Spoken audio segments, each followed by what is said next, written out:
Okay, this is called the Quarters House. This was built in 1920s in New Smyrna Beach and moved here in 1997. And it says that it's indicative of the homes built to quarter workers in the turpentine industry.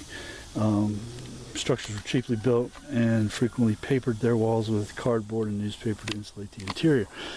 So they don't know exactly what this house was used for, but they do know it was built in 1920 in New Smyrna Beach, and it was similar to those types of houses.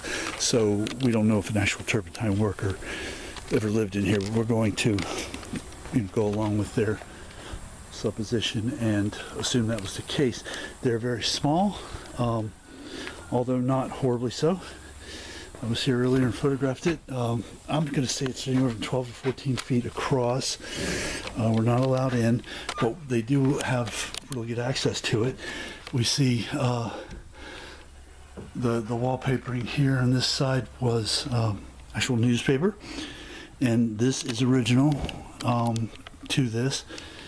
We have some furnishings in here. This would have been a living room. So this would not have been, a wretched place to exist. This would have been, they have a stove here somewhere, so it would have had some warmth to it. The bedroom is through the other doorway there. So there's two rooms. You got a living room and a bedroom, and in the very back there's some sort of I'm going to say kitchenette, but I guess for lack of a better term, that's what we'll call it. Out here we see a water pump.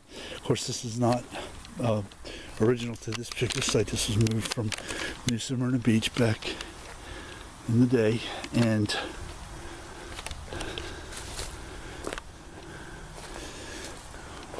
was built in 1920.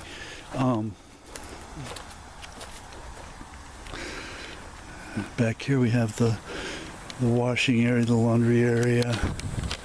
So it wouldn't have been, a luxurious existence, but by those standards in those days, it would have been just fine, because even rich people didn't know that much better.